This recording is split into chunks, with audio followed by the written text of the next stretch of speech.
ponekad nam se čini da više nema zmajeva na zemlji, da više nema vitezova i da više ni jedna princeza ne luta tajanstvenim šumama i svojim osmehom očarava jelene i leptire.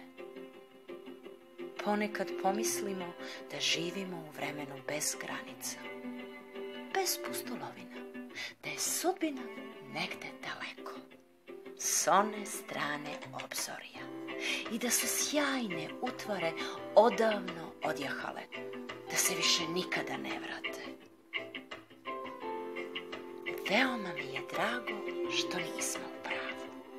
Ne samo da su princeze, vitezovi, čarobnjaci i zmajevi, tajne i pustolovine svuda oko nas, već predstavljaju jedinu istinsku stvarnost ovoga sveta.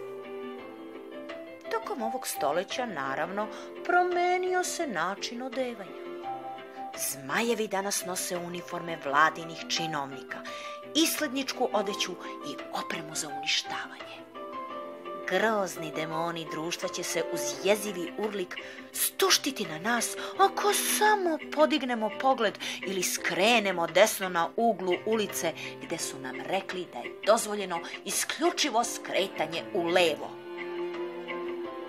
Princeze i vitezovi su se toliko izveštili u prerušavanju da više nisu u stanju da prepoznaju jedni druge. Pa čak više ne prepoznaju ni sami sebe.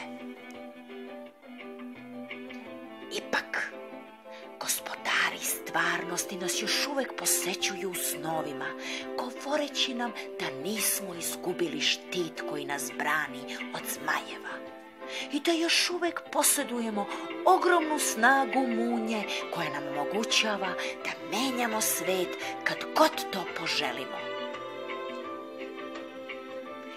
Intuicija nam šapuće da nismo prah. Mi posedujemo